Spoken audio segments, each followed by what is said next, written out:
오늘은 지난주에 가정예배 말씀이 에베소 1장을 좀 같이 보자 했습니다. 그래서 오늘 금요일 말씀 같이 나누게 되는데요. 에베소는 사도 바울의 옥중 서신의 한 편입니다. 그리고 옥중에서 에베소에 있는 성도들에게로 편지로 주님의 뜻을 알리고 있습니다. 복음 전하면은 몸은 갇혀 있어도 복음은 매지 않는다는 것을 알 수 있습니다. 복음은 영역입니다. 즉 소리이기 때문에 시공간 초월합니다. 에베소 1장 1, 2절 먼저 살펴보면 하나님의 뜻으로 말미암아 그리스도 예수의 사도된 바울은 에베소에 있는 성도들과 그리스도 예수 안에 있는 신실한 자들에게 편지하노니 하나님 우리 아버지와 주 예수 그리스도로부터 은혜와 평강이 너에게 있을지어다. 아멘. 예. 사도 바울은 자신의 사도임을 당당하게 정말 그 확신에 찬 그 마음으로 자신을 소개하고 있죠.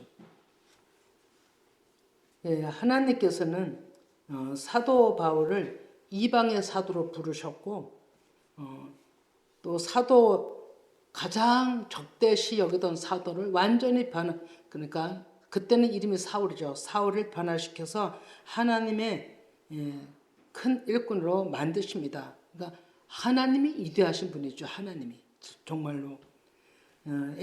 사도행전 9장을 한번 보면 사도행전 9장 다메섹으로 기독교인들을 잡으러 가는 도중에 다메섹 도상에서 예수 그리스도 그 영의 음성을 들음으로 사울이란 청년은 가말리엘의 그 문화생으로 유명했던 인재가 그 비추시는 빛에 둘러싸여서 온몸이 엎드러지는 역사가 나타납니다. 강렬하게 비추시는 빛 가운데서 예수 그리스도의 음성은 사울 청년의 육체적인 그 육신을 완전히 혼적인 것까지 다 무너뜨리고 태우시는 순간이었던 거죠. 사람마다 다르게 나타나는 환상이지만 사울 청년에게는 불과 성령으로 임하신 초자연적 신비의 순간들이었던 것입니다. 그 일로 눈은 소경이 되었고 동행하던 자들의 손에 이끌려 다메섹에 도착합니다. 그러한 대목을 좀 살펴볼 건데요. 그때 듣는 영음이 사도행전 9장 3절에서 5절이거든요. 같이 읽어봅니다.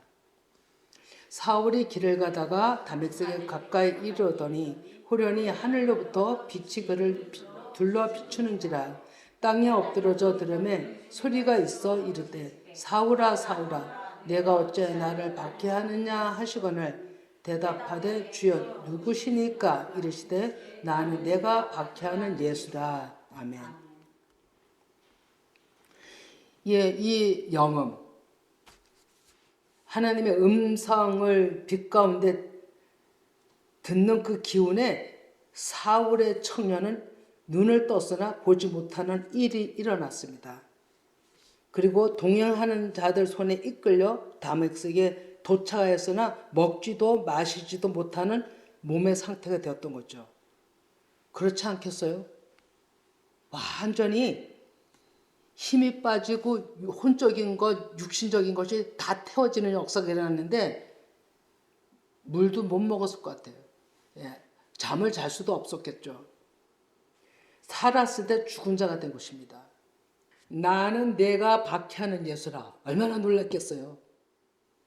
예수 믿는 자들을 잡으러 가는데 그분이 나타난 것입니다. 하나님은 그 다메섹에 아나니아라 하는 여자자에게 환상 중에 불러 사울 청년을 찾아가 안수하라고 하십니다. 아나니아는 사울 청년이 어떤 자인 줄 알기에 그 사람은 다메섹에 온 것은 믿는 자들 잡아가려고 온 것입니다라고 얘기를 하죠. 그런 가운데 하나님 예수 그리스도께서 말씀하시기를 이렇게 얘기를 하죠. 말씀에 사도행전 9장 15, 16입니다. 15, 16 주께서 이르시되 가라 이 사람은 내 이름을 이방인과 임금들과 이스라엘 자손들에게 전하기 위하여 택한 나의 그릇이라 그가 내 이름을 위하여 얼마나 고난을 받아야 할 것을 내가 그에게 보이리라 하시니. 이 소리, 이 하나님의 음성을 들은 아냐는 곧바로 사울을 찾아가서 안수를 합니다. 그래서 눈을 다시 보게 됩니다.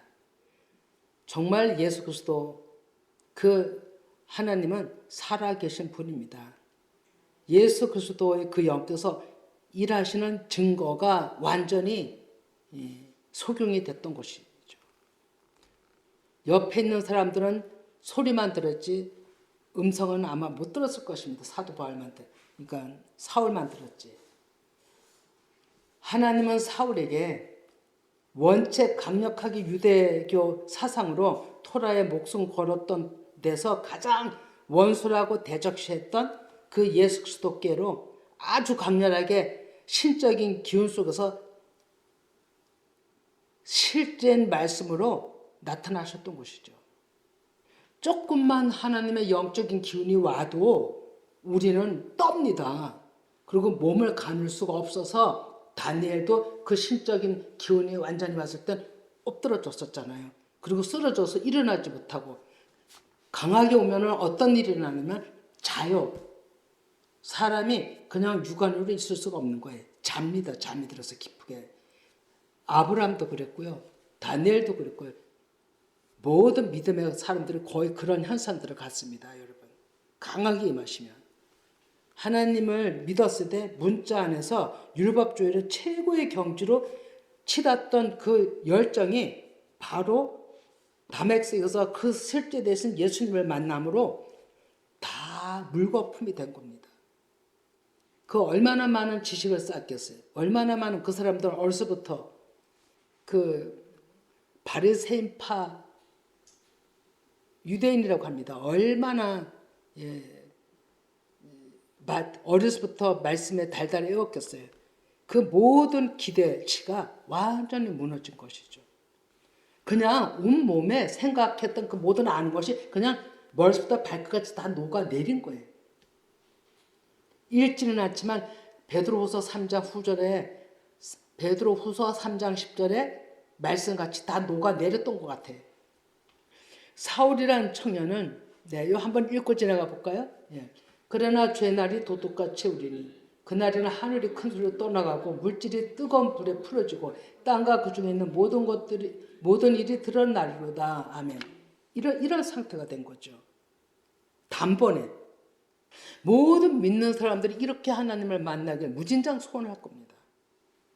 근데 사람마다 다 각각 모양으로 나타나기 때문에 우리는 형용할 수가 없습니다. 사울이란 청년은 사울에서 바울로 사도행전 13장에서 이름도 바뀝니다. 그리고 사도행전에서 사도 바울의 사역을 보면 전적으로 성령 인도하심으로 복음을 증거하고 있습니다.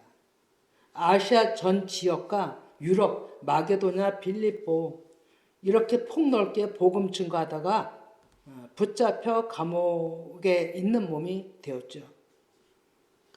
그러나 사도 바울의 복음 증거함은 감옥도 막을 수가 없었죠. 몸은 감옥에 있었지만 갇혀 있었지만 그에게서 나오는 하나님의 복음은 여전히 서신으로 계속 보내고 또 거기서도 감옥에 있는 곳에서도요 계속 복음을 증거했다고 되어 있습니다. 전도하고자 하는 그에게는 막을 길이 없었던 거죠. 그가 그렇게 전했던 것은 영의 하나님을 전하고자 했던 거예요. 영의 하나님.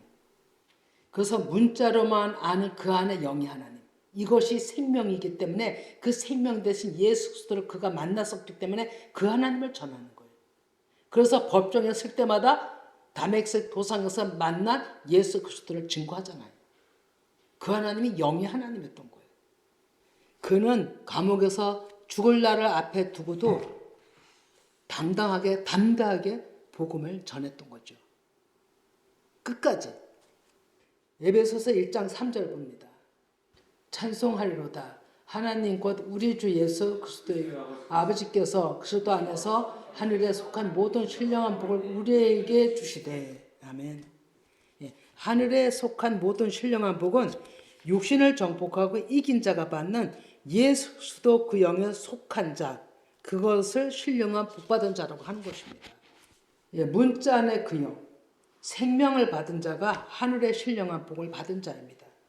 고린도전서 15장 44절 봅니다. 예, 육의 몸으로 신고 신령한 몸으로 다시 사나니 육의 몸이 있은즉 또 영의 몸도 있느니라. 아멘. 예, 순서죠. 예, 46절도 봅니다. 그럼 이해가 더 빠릅니다. 46절 바로 후에. 예, 그러나 먼저는 신령한 사람이 아니요 육의 사람이요 그 다음에 신령한 사람이니라. 아멘. 예.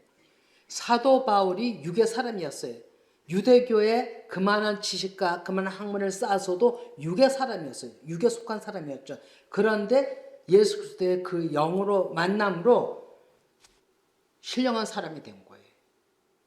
그러니까 사도 바울 얘기를 하고 이걸 읽으니까 금세 이해가 가리라 믿습니다.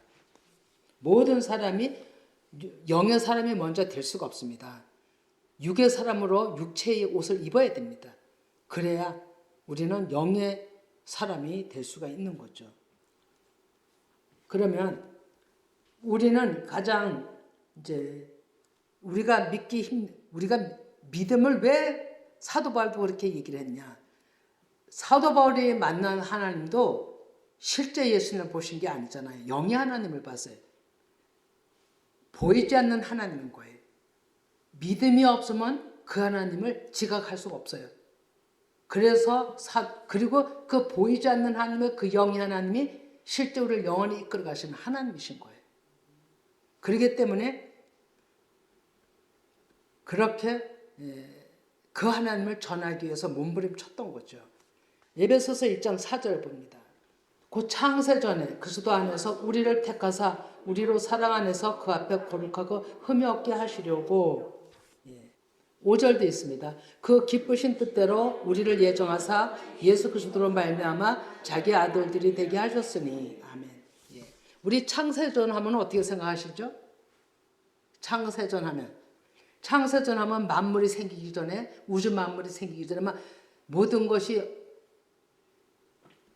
없을 때 이렇게 생각하잖아요. 우리 쉽게. 근데 이거를 여기서 쓰는 것은 사도 바울이 쓴 것은 나 한 사람이에요. 나 한 사람이 창세전이 언제인지 아세요? 내가 부름받기 전이에요. 내가 육체로 몸은 가졌어요. 육체 몸을 입고 있는데 내가 하나님 앞에 부름받기 전이 창세전이에요.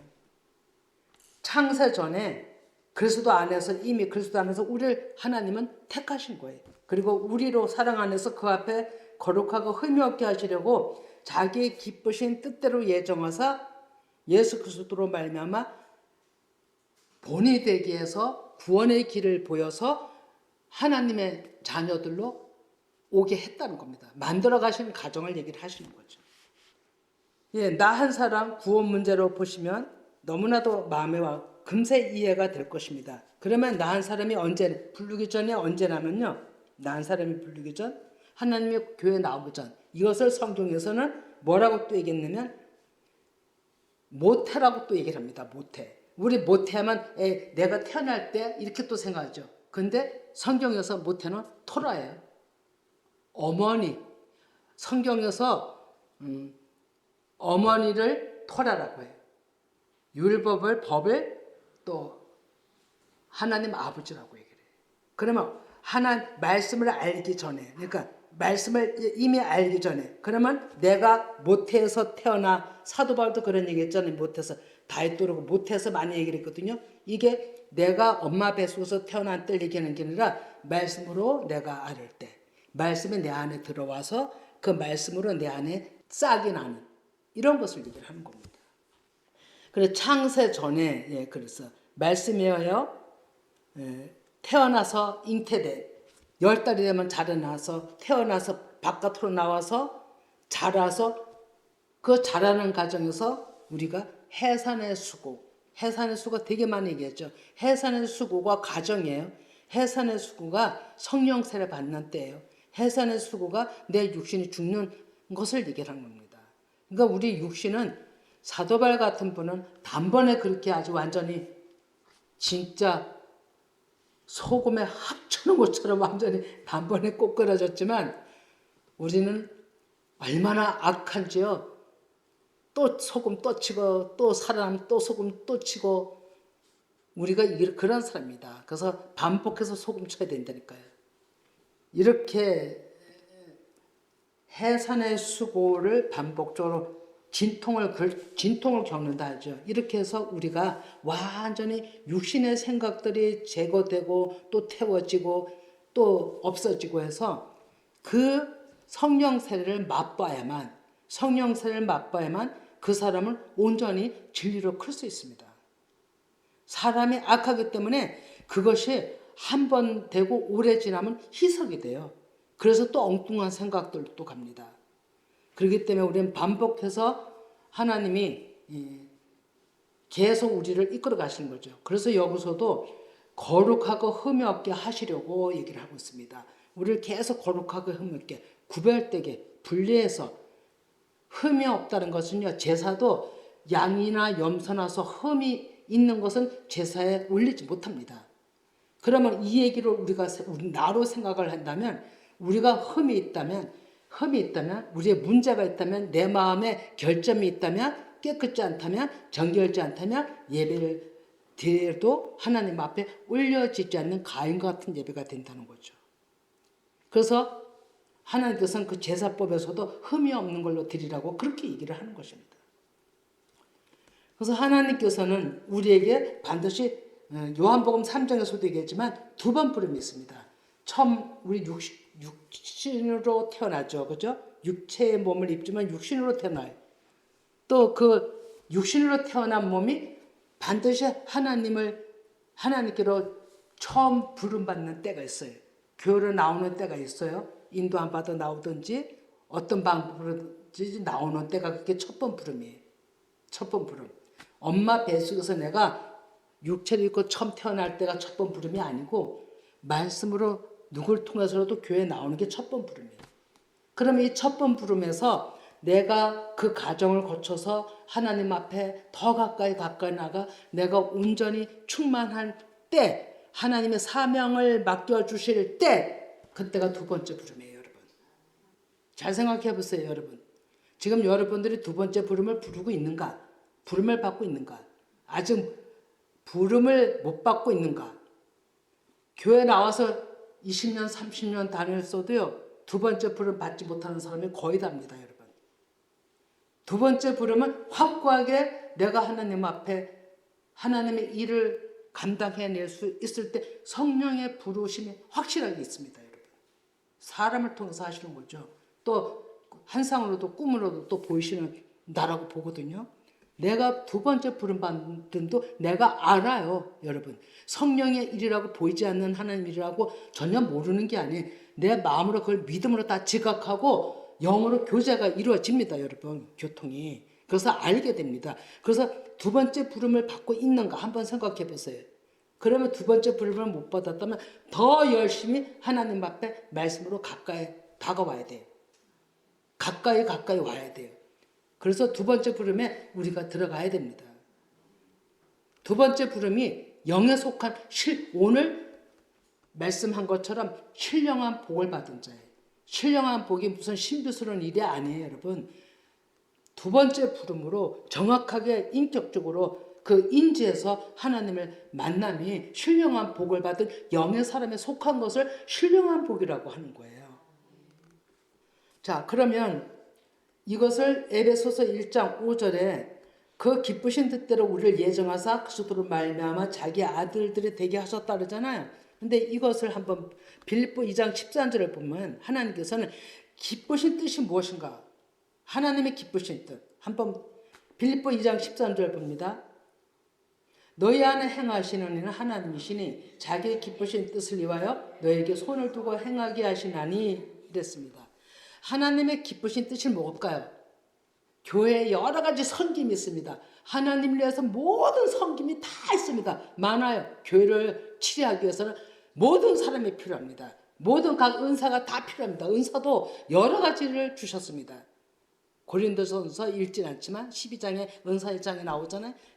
그는 읽진 않지만 가장 기뻐하시는 게 뭘까? 한번 여러분들 생각해 보세요. 가장 기뻐하시는 거. 가장 기뻐하시는 거는 복음 증거함이에요. 여러분. 복음 증거.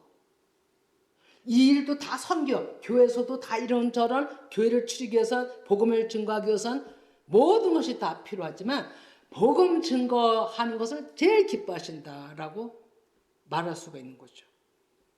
그것을 너희 안에다 두고서 소원을 두고 행하게 하신다라고 되어 있어요. 하나님의 그 기쁘신 뜻이 뭐냐면 구원이잖아요. 많은 백성이 하나님께로 돌아오는 것이 그 목적이거든요. 그 목적이 복음 증거거든요. 해야 되는 일이. 그래서 하나님께서 그걸 제일 기뻐하신다는 거예요. 그 전에 처음서부터 부름이 전도였고 초작에 1년 집사가 한 5, 600명 전도할 때 그렇게 할 때 하나님이 어떤 것을 기뻐하는가 그 뒤로도 계속 어떤 것을 제일 기뻐하는가 사람들의 이런저런 눈초리 이런저런 핍박 이런 거 왔을 때 저는 굴하지 않았어요. 되게 당당했어요. 왜냐하면 내 안에 하나님이 제일 기뻐한다는 일을 한다는 그 자부심이 대단했어요. 그래서 누구한테도 굴하지 않았어요. 진짜 당당하게 일했어요. 혼자 딱 뛰고 거리에 나가서 터미널에 나가서 혼자 했어요. 동무도 없었어요. 전도하러 가자면 다 싫어해요. 그걸 다 힘들어해요. 못해요. 혼자 나가는 거예요. 가게 비우고. 그리고 그렇게 할 수 있었던 힘이 하나님이 제일 기뻐하신다는 생각 때문에 하나님 앞에 제일 좋아하신다는 것 때문에 하나님을 막 기쁘게 해드리고 싶었던 거예요. 거기에 진짜 미쳤었던 거죠. 그런 때가 있었는데 그때 이 말씀을 주셨어요. 빌립보서 2장 13절 말씀을 주셨던 거죠. 그때 소원을 행하심으로 하나님의 때에 하나님은 항상 누구를 통해서도 일을 하시는 거죠. 로마서 8장 19절. 피조물이 고대하는 바는 하나님의 아들들이 나타나는 것이니 이렇게 되어 있습니다. 하나님의 아들들이 누구냐면 하나님 아버지 앞에 복음을 깨닫고 증거하는 자들이에요. 우리가 교회 안에서 모든 봉사도 복음을 증거하기 위해서 하는 거예요. 모든 봉사도 찬양도 섬김도 모두 구석구석의 모든 분야의 일이 다 복음을 증거하기 위한 뒷받침을 하기 위해서 하는 거라고요. 맨 앞에는 복음 증거함이에요, 여러분. 그만큼 복음 증거함이 중요하다는 거죠. 거기에 사도 바울을 이방인 사도로 그 어떤 누구보다도 그 영으로 만나주신 그 하나님, 그에게 그 사명이 이임되는 그 순간부터 그는 완전히 180도 달라진 거잖아요. 다메섹 도상에서 아나니아에게 안수받았던 그 즉시로 복음을 증거했어요. 사도 바울은. 그렇게 달라졌어요. 어물쩡했던 게 아니에요. 그럼 로마서 8장 28절도 봅니다. 로마서 8장 28절.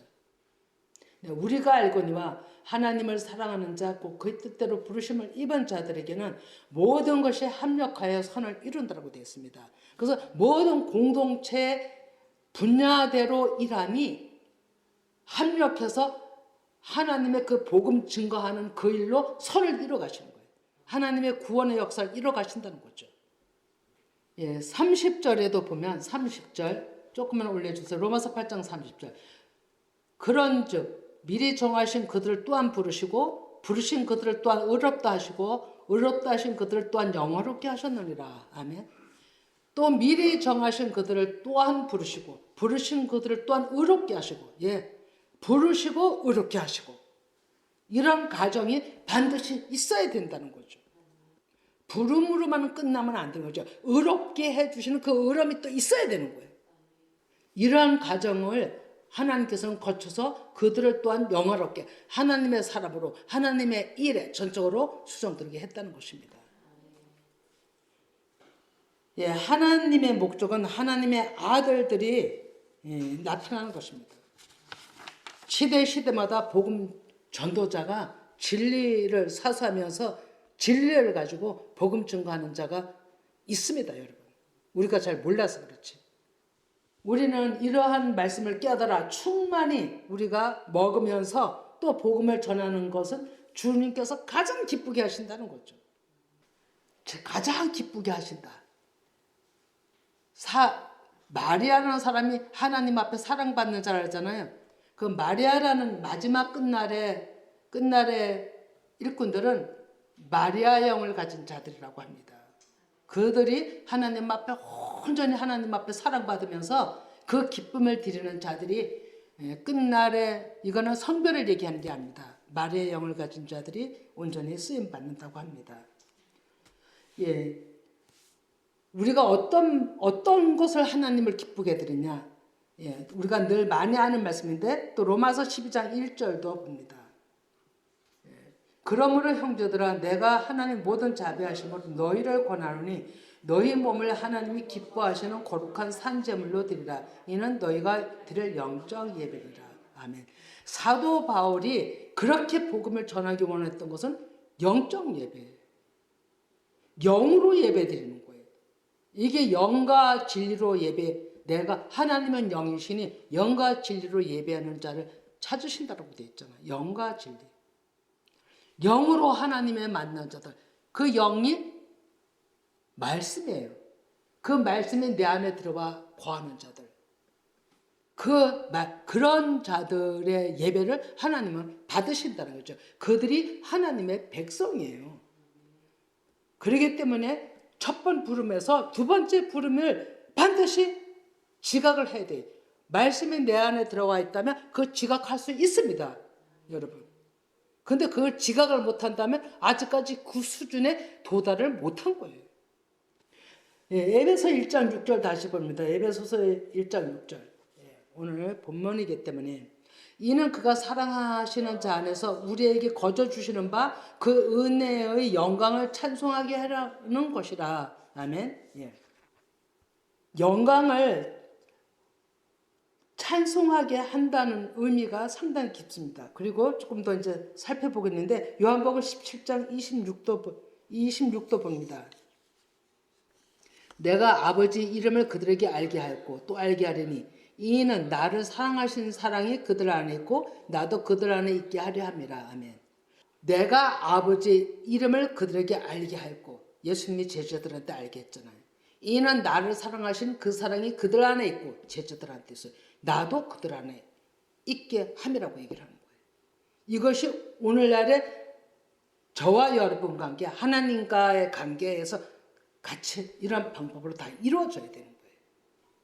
그래야 우리는 하나님 안에 하나로 그 사랑 안에 거할 수가 있는 거죠. 그런데 그렇게 했을 때 하나님 아버지 앞에 찬송이 있게 한다라고 얘기하는 거예요.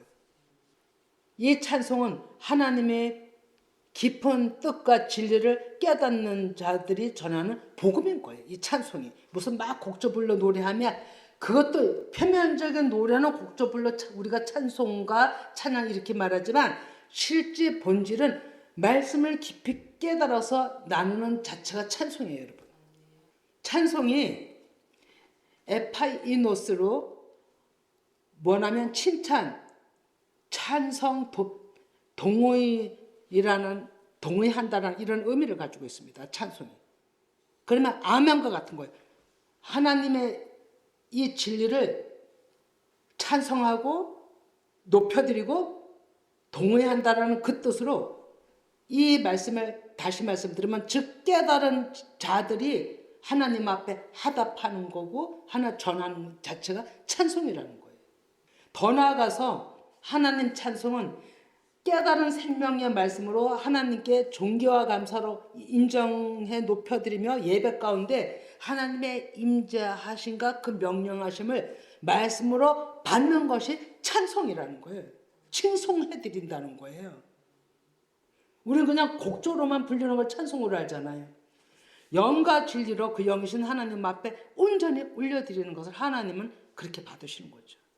구원해 주시는 그 은혜에 감사와 찬양으로 올려드림이 뭐냐면 절기 때 빈손으로 오지 말라는 거하고 연관이 됩니다. 절개 때 빈손으로 오지 말라 하잖아요. 그러면 우리는 돈을 꼭 헌금을 가져가서 내야 되나? 그것도 있어야 되지만 이것은 뭐냐면 깨달은 말씀, 찬송, 하나님의 말씀하시는 그 마음을 알아서 깨달은 말씀 가지고 하나님 앞에 그 영으로 올라가서 하나님 앞에 예배 드리는 자체가 빈손으로 오지 않는 거예요, 여러분. 이해가 가죠? 그게 찬송이라는 거예요. 자, 그러면 이제 끝으로 에베소 1장 7절을 봅니다. 에베소 1장 7절. 우리는 그리스도 안에서 그의 은혜의 풍성함을 따라 그의 피로 말미암아 속량 곧 제사함을 받았느니라. 아멘. 자, 보세요. 그리스도 안에서 은혜의 풍성함을 풍성함은 가장 낮추어진 비천한 죄인의 몸으로 십자가상에서 죽으시고 3일 만에 부활하신 그 은혜가 예수님 생애 최고의 사랑으로 부어지는 순간이에요. 그것이 풍성한 그의 은혜의 풍성함이라는 거죠. 십자가에서 죽으시고 부활하신 그 은혜가, 그 길이, 그 행함이 가장 우리한테 가장 큰 풍성함이라는 거예요. 안 그렇겠어요? 그리고 보세요. 그 피로 말미암아 속량은 원어 찾아보니까 속전과 연관이 있어요. 반드시 그분이 속전값을 내심으로 죽으신 거잖아요. 속전값이 뭔지 아세요? 죄값이에요. 그 종의 한 사람의 몸값이라고 하잖아요. 그 종의 죄된 몸의 종의 품값, 그 사람의 값이 30냥이었어요. 그 죄의 값인 거예요. 노예, 죄성의 값인 거예요. 그걸 속전이라고 하는 건데, 속량, 곧 제삼을 받았다라고 얘기하는 거예요. 그 피로 말미암아. 그러니까 그것을 사도 바울은 가장 큰 은혜의 풍성함이라고 얘기를 하는 거예요. 우리는 죄인임에도 불구하고, 자, 제가 여기서 맨 끝에서 준비하면서 참 많은 걸 혼자 깨달았고 기뻤어요. 왜냐하면 우리는 죄인임에도 불구하고 이렇게 큰 은혜를 입었어요. 우리가 대신 우리는 죽어서 구원받을 수 없는 자인데 예수님이 그 은혜로 가장 비천하시고 가장 조롱받으시고 너무나도 진짜 아닌 그 모습을 굴욕을 다 당하시면서도 왜 그렇게 하셨냐면 이사야 53장 10절인가 읽진 않습니다. 속건제를 드림으로 하나님의 백성들이 태어나는 것 때문에 그거 여호와께서 기뻐하시는 거 성취하시기 위해서 오셨잖아요. 그 씨를 보기 위해서. 그러면 십자가로 죽으시는 그 고통은 크지만은 그 마음으로 영원한 길이 막힌 그 구원의 길을 열어놓으심으로 많은 사람들이 구원받을 것을 생각하고 그 기쁨으로 그 성취를 하기 위해서 예수님이 죽으셨어요. 그러면 이거를 우리는 감사함으로 풍성한 은혜를 기쁨으로, 정말로 기쁨으로 받는 자가 큰 풍성함을 받은 자예요, 여러분. 진짜로. 한번 생각해 보세요. 내가 진짜 어떤 걸 주고 싶었어.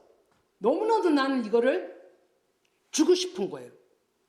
나는 진짜 주고 싶었는데 그쪽에서 이 마음을 헤아리지 못하고 안 받았어요.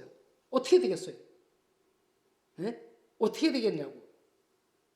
관계가 없이 되는 거예요. 이 마음이 전달이 안 된 거잖아요. 똑같은 거예요, 여러분. 주고 싶어서 주는데, 진심으로 주는데 그걸 기쁘게 받아야 되잖아요. 기쁘게. 그러면 서로 보는 거예요. 서로. 그런데 기쁨으로 주는데 그쪽에서 안 받았어. 제가 이 교회 일을 하면서요. 어떤 예. 하나님의 은혜로 진짜 주길 원하는 그런 어떤 시스템이 있어요. 그런데 사람들이 그거를 진짜 감사함으로 기쁨으로 받는 표현이 없어요. 그런데 딱 한 사람 봤어요. 딱 한 사람. 너무 기뻐하는 거예요. 똑같은 거예요, 여러분. 하나님께서, 예수 그리스도께서 십자가에서 지금 이 에베소 1장 7절 말씀이 상당히 깊은 얘기예요. 그리스도 안의 은혜예요. 그 안에서의 은혜는 육신적인 은혜가 아니라 하나님의 신령한 그 영의 은혜예요. 이거를 주시기 위해서 십자가에 못 박히시고 다 쏟아내시고 사람들한테 주시기 위해서 파라디도미, 전수했다고 그러잖아요. 전수했다고 하는 그 전수를 우리가 감사합니다. 나 같은 죄인 이렇게 살려주셔서 너무 감사합니다라고 기쁨으로 받으면은 어마어마한 복이 임하는데, 밍숭밍숭 감사합니다. 그냥 입만 뻥긋뻥긋하고 마음에 어떤 감정이 없고 감동이 없어요. 어떤 이러면 예수님이 서운하실 것 같아요, 여러분. 예수님 상당히 지금 중요한 얘기하는 거예요. 우리는 사람이기 때문에 표현도 있어야 돼요, 여러분. 표현. 하나님이 보이지 않는 하나님이라고 무뚝뚝해서는 안 돼요, 여러분. 감정이 있잖아요. 마음에 울림이 있잖아요. 그런데 아무런 감정이 없네, 인지도 없네. 하나님 앞에 표현이 없어. 사랑한다는 말 한마디라도 하나님 앞에 사랑한다고 엄청 많이 얼마나 고백하십니까? 사람들한테만 고백하지 말고, 남편한테만 고백하지 말고 하나님한테 한번 해보세요. 사랑한다고 날마다. 하나님은 얼마나 기뻐하시겠나. 하나님은 그 이상으로 목숨까지 주셨는데, 그리고 그걸 다 주시기를 원하고 그렇게 기뻐하시는데, 그 기쁨을 내가 같이 받는다면, 호흡이 같이, 그 영이 같이 받는다면 얼마나 그 지혜와 총명이, 은혜가 풍성하게 에베소 1장 7절처럼 그 말씀이 이렇게 우리 안에, 받는 자 안에 들어오겠냐고요. 어마어마한 거거든요. 그래서 하나님께서는 정말로, 제가 그래서 조금이라도 누가 무엇을 갖고 오면 제가 이제 시탄 말 아니요, 그러지 마세요, 이런 게 아니라 감사함으로 받고 축복해 주는 게 그 사람도 축복이고 나도 축복이구나, 이걸 오래 느꼈다니까요. 사양할 일이 아니라고요. 기쁨으로 받으면 되는 거예요. 주고 싶은 만 그냥 넘치게 받으면 되는 거예요, 나도. 그러면 그 복이 서로에게, 그 사람에게 가는 거예요. 근데 한번 하나님과의, 각자 나와의 관계를 한번 생각해 보세요. 하나님이 그렇게 목숨까지 죽을 수밖에 없고 죽은 우리를 살리기 위해서 그렇게 했는데, 얼마나 기쁨으로, 얼마나 감사함으로 받았고 사랑한다고 했고 고맙다고 했고 찬송하고 칭송하고 높여드렸는가 한번 생각해 보세요. 너무나 우리는 인색합니다. 하나님 앞에 말 한마디도, 사랑한다는 말 한마디도 아마 인색할걸요. 제가 제 자신이 오늘 이걸 준비하면서 정말 제 자신을 보고 놀랐어요. 참 인색하구나. 하나님 앞에, 사람 앞에, 부부들한테는, 누구 사랑하고 싶은 사람한테는 그렇게 사랑한다고 말을 그렇게 하면서 퍼부대며, 하나님 앞에는 어마어마하게 인색한 겁니다. 그 사랑을 우리가 오늘 이 말씀을 들은 이유는 한번 여러분들이 그 사랑을 하나님 앞에 표출해 보시기 바랍니다. 그리고 풍성하게 주시는 그 은혜를 다 받으세요. 파라디돔이 다 주셨잖아요. 다 내놓으셨잖아요. 그걸 정말 다 받으시기를 간절히 축원드립니다.